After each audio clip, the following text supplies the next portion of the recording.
সকালবেলায় একেবারে হেলদি নাস্তা মাত্র 10 মিনিটে। এই নাস্তাটি আমরাও খেতে পারি, আবার বাচ্চাদের টিফিনেও খুব সুন্দর দিতে পারি।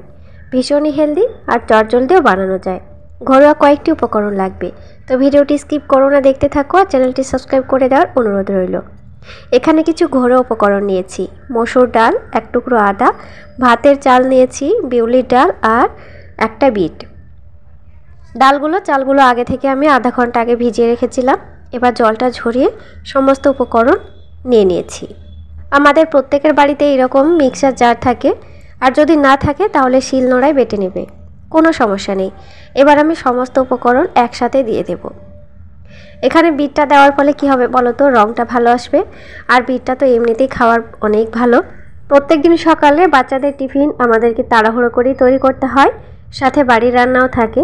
তো মাঝে মধ্যে আমরা এই রেসিপিটা বানিয়ে দিতে পারি। ভীষণ হেলদি, খেতেও ভীষণ ভালো লাগে, বাচ্চারা কিন্তু খুব মজা করেও খায়। তো দেখো, সমস্ত উপকরণ দেওয়া হয়ে গেছে। এবার সর্বশেষে দিয়ে দেব বিট, আর এই বিটটার জন্যই বাচ্চারা খুব মজা করে খায়। তো এবার আমি বিটটাকে দিয়ে দেব। বিটটা খুব কুচি করার দরকার নেই, আমি ডুমো করে কেটে নিয়েছি। সাথে কয়েক টুকরো আদা দিলাম, আর দিব একটু সামান্য পরিমাণে জিরা। লঙ্কাটা এখানে আমি দিচ্ছি না, খুব ঝাল হয়ে যাবে, বাচ্চারা খেতে পারবে না। তোমরা চাইলে একটু লঙ্কা দিয়ে দিতে পারো, তবে কাঁচা লঙ্কা ব্যবহার করবে। এবার এখানে প্রায় আধা কাপ থেকে 1 কাপ মতো জল দিলাম। এবার মিহি পেস্ট বানিয়ে নিতে হবে। আর হ্যাঁ, সামান্য একটু লবণ দিতে হবে, লবণের কথাটা আমি ভুলে গেছি। যাই হোক, তো দেখো এখানে মসৃণভাবে পেস্ট বানানো হয়ে গেছে। আর এই পেস্ট দিয়েই আমি নাস্তাগুলো তৈরি করব।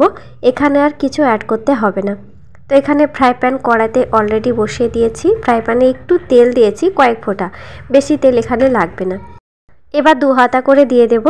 তো প্রায় ধোসার মতোই, তবে ধোসাগুলো একটু ক্রিস্পি হয় আর একটু পাতলা হয়। তো এগুলো ধোসার মতোই, তবে একটু মোটা সাইজ করছি। আমরা চাইলে ব্যাটার আর একটু পাতলা করে ধোসার মতো করে ক্রিস্পি করেও তৈরি করতে পারি।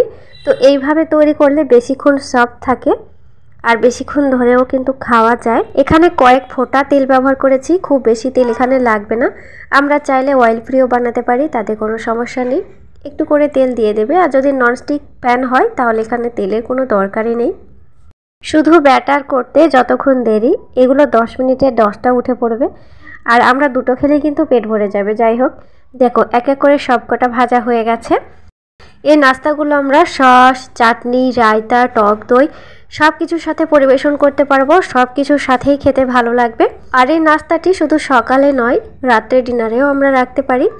তো কেমন হয়েছে জানিও, আর বাড়িতে অবশ্যই একবার ট্রাই করে দেখো। ভালো লাগলে চ্যানেলটি সাবস্ক্রাইব করে দিয়ে অবশ্যই আমার সাথে থাকবে, সাথে ছোট্ট করে একটি লাইক করে দেবে। নতুন নতুন রেসিপি নিয়ে আবারও ফিরে আসছি নেক্সট এপিসোডে। ততক্ষণ তোমরা ভালো থেকো এবং সুস্থ থেকো।